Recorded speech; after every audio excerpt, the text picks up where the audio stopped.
In this lecture, we will discuss the power related to the resistor, inductor, and capacitor. So this lecture will cover the power associated with a pure resistive circuit, power associated with a pure inductive circuit, and power associated with a pure capacitive circuit. In our last lecture, we discussed about the relationship of voltage and current in pure AC circuits. Pure AC circuits means the circuits which have either only resistance as a load, or only capacitor as a load, or only inductor as a load. Means a pure resistive circuit, a pure capacitive circuit, and a pure inductive circuit. So today we will continue from the previous lecture and see what is the amount of power associated with these three type of circuits. So first of all, we will see the power associated with a resistor. So let us consider a pure resistive circuit, which is shown here in this diagram, where an alternating voltage source, which is given by V is equal to Vm sine omega t. So I hope you all are aware about this small v. The small v is basically the instantaneous value of, sorry, this is the instantaneous voltage, and this is the peak value of the voltage. Omega is the angular frequency of the phasor, voltage phasor, right? So basically in any circuit, the electric power that is consumed by that circuit at any instant, or you can say the instantaneous power,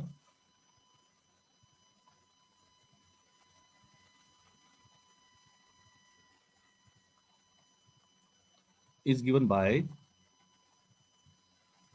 P is equal to VI, where V is the instantaneous voltage and I is the instantaneous current. So this relationship is true for all type of circuits. That means in any type of AC circuit, at any instant, the power consumed is given by V into I. So in this lecture, we will see that what is the amount of power consumed by a resistance, consumed by an inductor, whether consumed or not consumed. Similarly, for a capacitor. Now, when we see that the instantaneous value of voltage as applied to a resistance here is Vm sine omega t. And we also know that the current that flows through this particular resistance is given by I is equal to Im sine omega t. This is the case for resistor.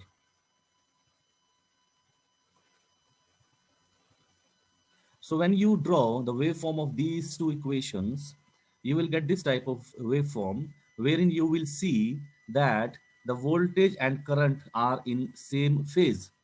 They do not have any phase difference. So when we say that the two signals are in same phase, we mean to say that their starting point and their first zero crossing and the moment they complete one cycle is same. However, these are because the peak values, this is the peak value of current, this is, let us say, Im, and this is the peak value of voltage. So this is, let us say, Vm. So as you can see that the peak values are also occurring at the same point, same phase, same theta, that is at pi by 2, the positive peak value, and at 3 pi by 2, the negative peak value. Now, because the voltage, the instantaneous value of voltage, power can be calculated by multiplying the two instantaneous equations, V and I. So if we multiply these two, the instantaneous power is given by Vm Im sine square omega t.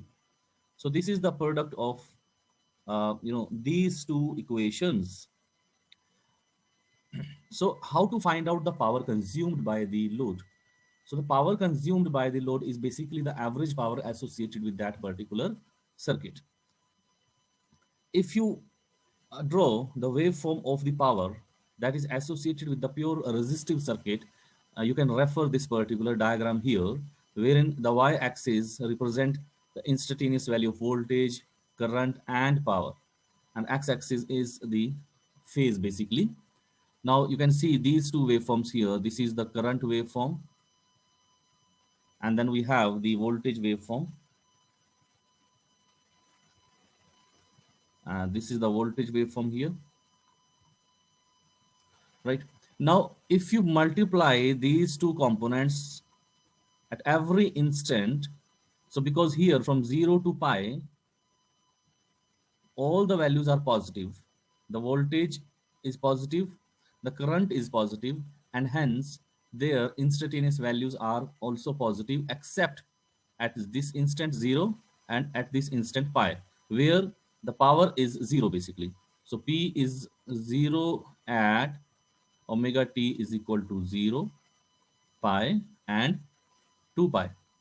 So at these 3 points, it is 0, right? Similarly, if you come to this cycle from pi to 2 pi here, all the values of current and voltage are negative. So current is also negative at every instant, and voltage is also negative at every instant. Now, negative and negative is always positive. So when you will multiply these two at every instant, you will get the positive power. So as you can see here, the power is positive.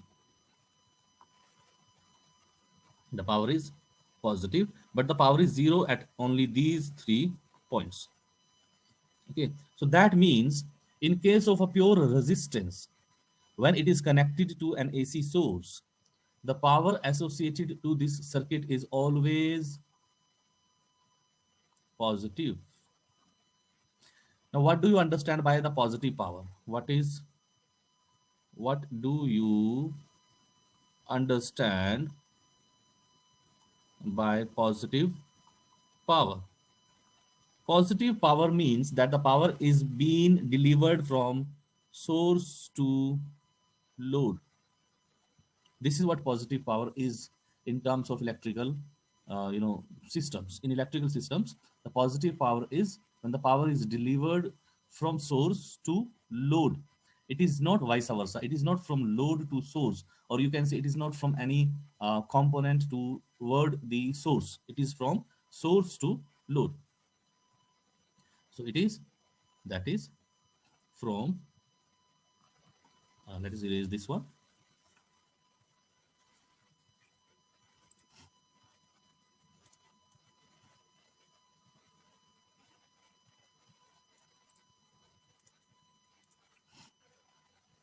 from source to load. So this is what positive power is. So now let us see what is the equation for the power consumed by this resistance. So let us write the power consumed by the resistance is, so the power consumed is basically the average power. So we will find out the average power. It is again the same formula, 1 upon T, integration from 0 to T, and you have P dt. Now P we know is V into I, which is equal to Vm Im sine square omega t d, no, not d, sorry, sine square omega t.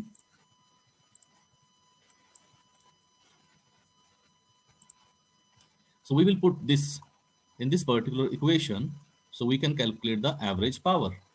So it is 1 upon pi. As you can see here, what would be the time period? The same waveform is repeating after pi radians. So it would be something like this.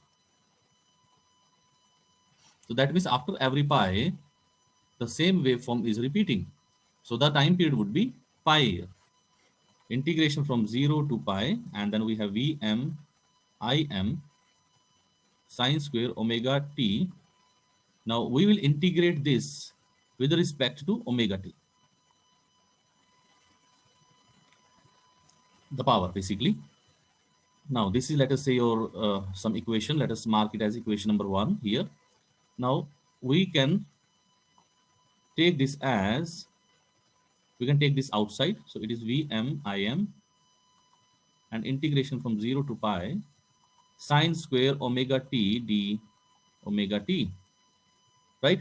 Now this is basically equal to 1 minus cos 2 omega t divided by 2. So we can replace it. So the average power is 1 upon pi, yeah, or Vm into Im by pi, integration from 0 to pi, 1 minus cos 2 omega t by 2 and d omega t. Now this is, let us say, your equation number 2. So we will solve the equation number 2 to find out the average power. Now by integrating this, we have this equation Vm divided by 2 pi. This 2 is taken outside here, and this 1 means is omega t here, minus the integration of cosine is sine 2 omega t divided by 2, and limits are from 0 to pi.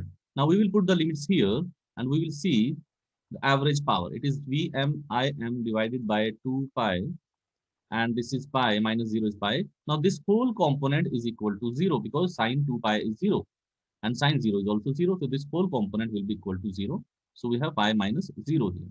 So the average power is equal to Vm divided by 2 pi into pi. So this pi to pi is cancelled. So we have Vm divided by 2. Now this is the average power that is associated with the given circuit. This is the power consumed by the circuit. This is, let us say, equation number 3 here. Now, if you see this particular equation in terms of RMS,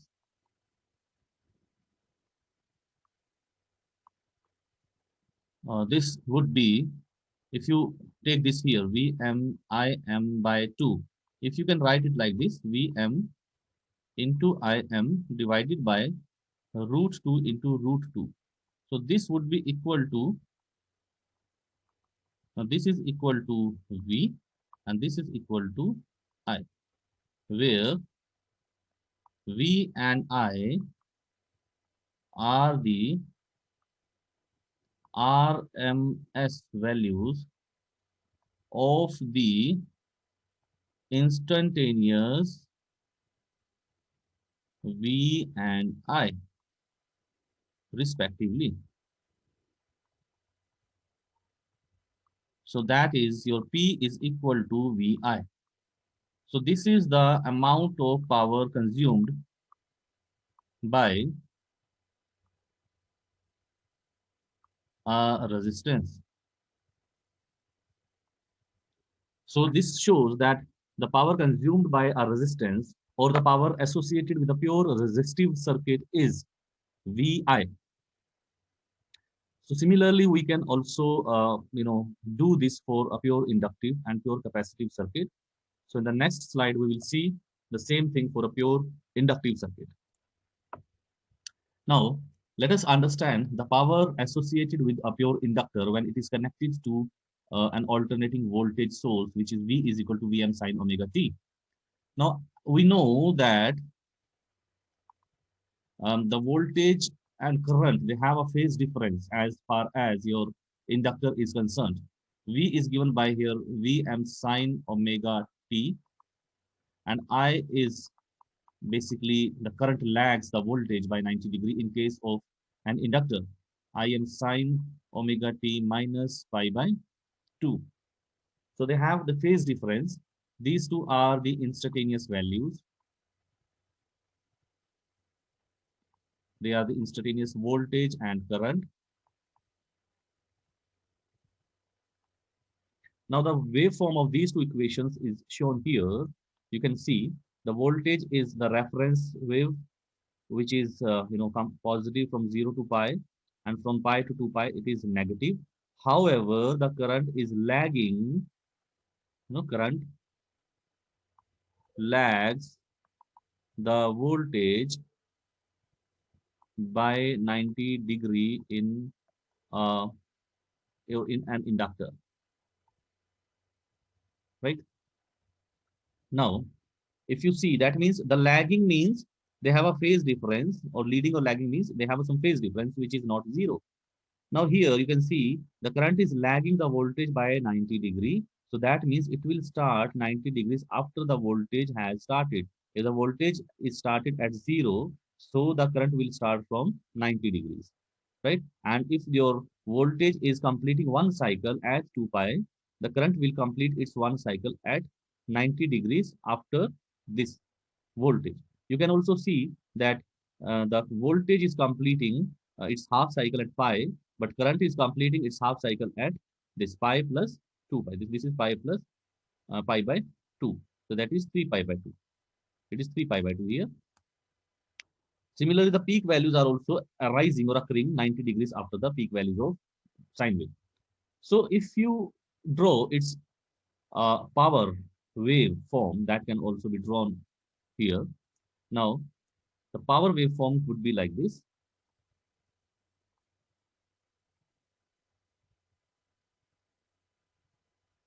This is omega t.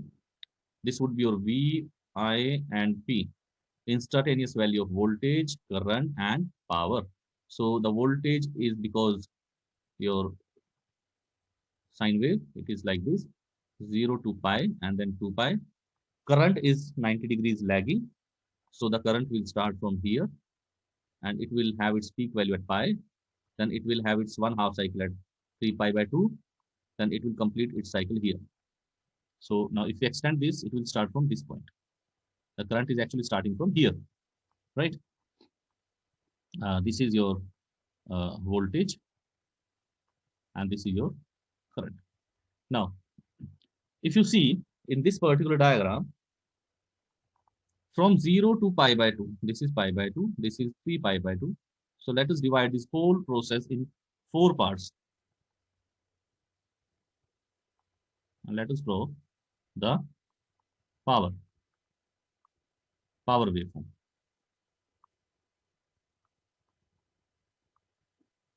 So this is first, second, third, and fourth. Now here you can see from, let us mark this O, this is let us say A, this is let us say B, this is let us say C, and this is let us say D. From 0 to A, V is positive, I is negative, right? So what would be the power? Power will be negative. So P is equal to VI is negative.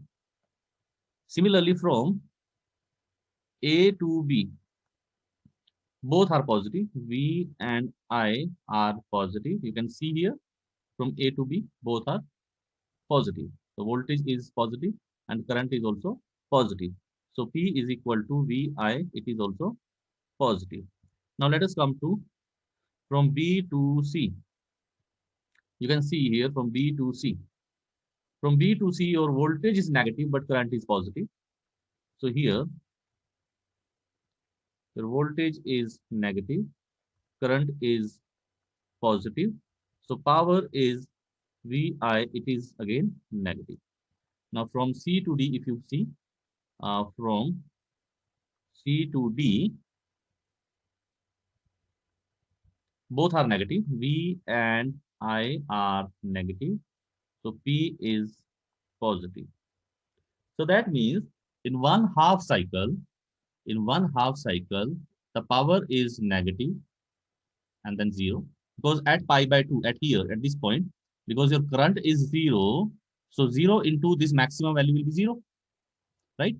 And then this is, negative, and then here it is positive. This is for power, P.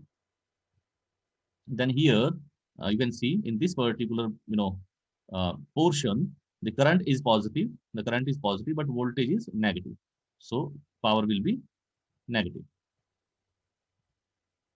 and then you have again positive. So as you can see, in one cycle, one half cycle, basically one half cycle of input signal is equal to one cycle of power. So it is positive, it is negative, sorry, positive, negative, and positive. So this is zero and this is also zero. So if you calculate the power consumed by this inductor for either full cycle or for half cycle, okay, it would be zero, because here the amount of whatever power is, negative, the same power is positive here. Now, positive P means power flows from source to load. Negative P means power flows otherwise, means from load to source. So here the power is from load to source, here from source to load. The total power for this half cycle is zero. Similarly, for the total power for this half cycle is also zero. So in any of the half cycle, the net power, the average power associated with an inductor is zero. So graphically it is understood here. The same thing we will understand through the mathematical derivation, whether it is true or not. So let us solve this. The instantaneous power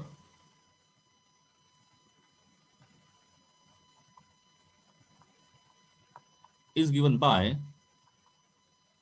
P is equal to VI. So V is equal to Vm sine omega t, and I is equal to Im sine omega t minus pi by 2. So this would be equal to Vm Im sine omega t into sine omega t minus pi. Metric function for sine A sine B, which is equal to the cos A minus B minus cos A plus B divided by 2. So on solving this equation, you will have P is equal to VI Vm Im minus sine 2 omega t divided by 2, or P is equal to Vm Im 2 sine 2 omega t. So this is, let us, your equation number 1 in this case. So the power consumed by an inductor is P average, which is equal to, which is given by this formula. So we will put, now if you see here also, the same cycle is repeating after pi radians, from 0 to pi and pi to 2 pi, the same cycle, same waveform, this one and then this one. So for an inductor, that means it would be like this. So this is pi, 2 pi, 3 pi, like this. So that means we can take the time period as pi. It is not that we have to take time period as pi, we can take 2 pi also. Okay, but we will take pi here, we can take 2 pi also. This is Vm Im by 2 sine 2 omega t and d omega t. So the average power here would be equal to, so let us find out this one. So we will take this outside. So it is minus Vm Im by 2, and then we have integration from 0 to pi. It is sine 2 pi, sorry, sine 2 omega t into d omega t. So average power is minus Vm Im by 2 pi integration from 0 to pi sine 2 omega t d omega t. So this is, for example, your equation number 2. So solving it further, we have this one Vm Im by 2 pi. Now we will integrate this one. So sine 2 omega t is cos minus cos 2 omega t divided by 2 from 0 to pi. So let us see what happens further. So minus minus will be positive, 2 will come outside. So it is Vm by 4 pi, and you have cos 2 pi minus cos 0. So Vm by 4 pi, cos 2 pi is 1, minus cos 0 is also 1. So 1 minus 1 is 0.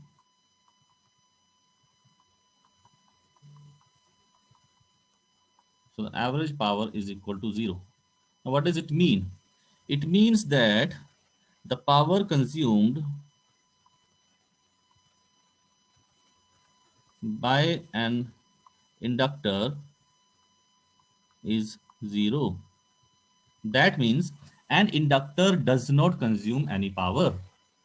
That is, an inductor does not consume power, right? Then what it does with the power?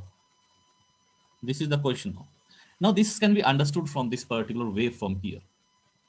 From this waveform, if you have clearly observed this waveform, from this waveform you can see the inductor is basically playing badminton with the voltage source. The voltage source is sending power to the inductor, and inductor is sending that power back to the voltage source. So it is to and fro basically. So it is to and fro, right? So the same power is being sent to the inductor when it is positive. When it is negative, the same power is sent back to the source. So power is oscillating basically. Okay. So you can see power is oscillating, right? So it is not consuming the power. It is basically playing with the power. Now we all know that an inductor, stores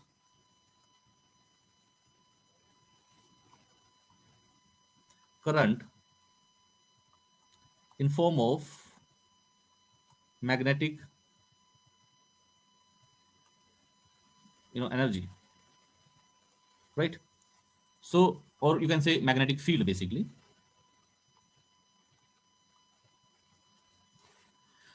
Now, inductor does not dissipate actually. Now, it means that inductor does not consume or it does not dissipate,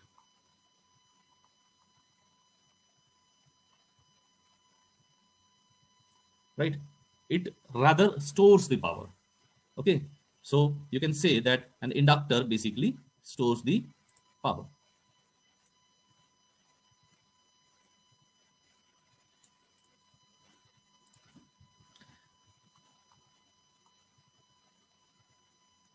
right? So, in resistance, we have seen that resistance, has the power pi. That means a resistance dissipates this much power. Inductor does not dissipate the power, rather it stores the power. Now let us see what happens in case of a capacitor.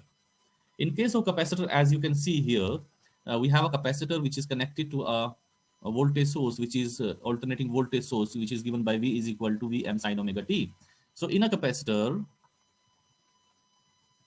in our previous lecture, we have seen this, that in a capacitor, if the voltage is V is equal to Vm sine omega t, then the current through capacitor is I is equal to Im sine omega t plus pi by 2.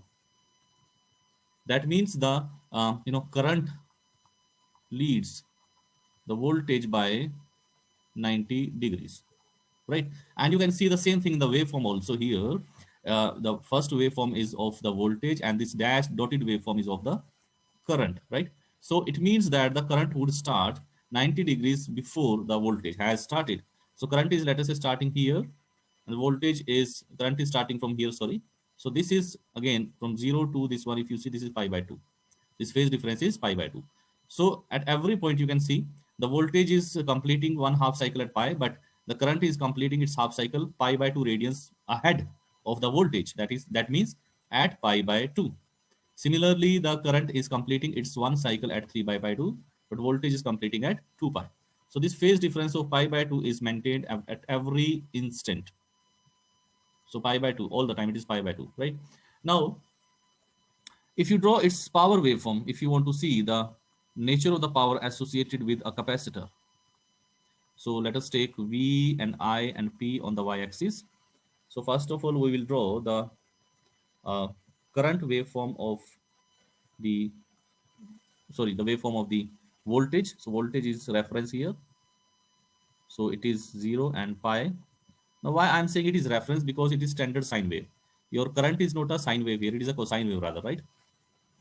So this is your, voltage. Now let us draw the current also. So current will start 90 degrees ahead. So it will start from If you backtrack it, it will from here, and it will complete its one cycle at 3 pi by 2 radians. So this is 3 pi by 2. This is your pi by 2, right? So we will see that what is the power associated with this particular capacitor. Now let us divide this also in four parts basically.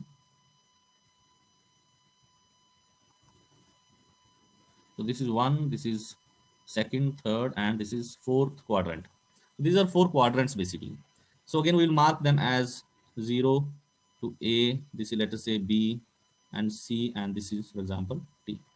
So O to A, V is positive, the voltage is positive and current is also positive. So V and I both are positive. So power is also positive. So power is positive here, right? From A to B, V is, now let us see from A to B, V is positive, but I is negative. So P is negative. From B to C, both are negative. V and I are negative. So power is positive. And from C to D, your current is positive, but voltage is negative, right? So I is positive, V is negative, so power is negative, right? So positive, and negative. So if you want to draw the power, because power is instantaneous power is the product of instantaneous voltage and instantaneous current. So the power here would be positive, it would be like this, and then for the negative, for from A to B it would be negative, from B to C it would be positive, and from C to D it is again negative. So this is the power basically.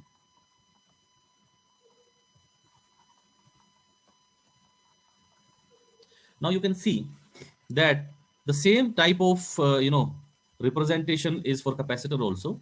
The only difference is that here we started with the negative power, then positive, but here we have the positive power, then negative power. But for one half cycle, you have one complete cycle of the power. This is your P, right? So positive, negative, positive, negative. So that means capacitor is also behaving the same manner. We know that capacitor stores the charge basically. Capacitor stores the current in form of electrostatic field or charge, right? So that indicates, this waveform indicates that the capacitor also does not store the power. Sorry, does not dissipate the power, rather it stores the power, right? So that means for this one, your power, total power here, if you see it is 0, and here also it is 0. The power is 0. So we will understand the same thing with the help of mathematical derivation. So it is already shown here. You can see that the power is V into I, which is Vm sine omega t, I am, and this one. So the same thing is been applied here also, right? You have this one. So when you integrate this, now here the integration or limit is taken as 2 pi. So that is okay. If you take either pi or 2 pi, that doesn't matter basically. Okay. So the limit can also be taken as pi also. That is, the time period t can be pi also. Now, why I'm saying this one? If you see the power waveform, so the power waveform is repeating after every pi radians. Okay, so you can see it from here. So the same waveform is repeating after pi radians, right? So your time period can be either pi or 2 pi. That doesn't matter basically. Okay, so either t is equal to pi or 2 pi, doesn't make any difference.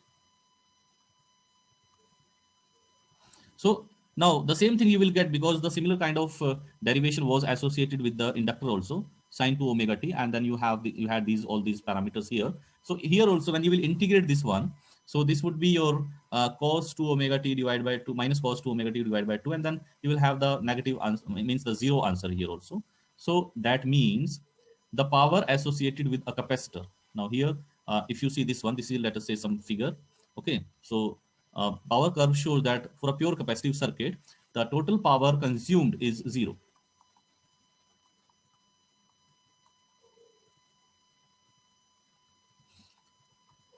By a capacitor is 0, right? So that is, a capacitor does not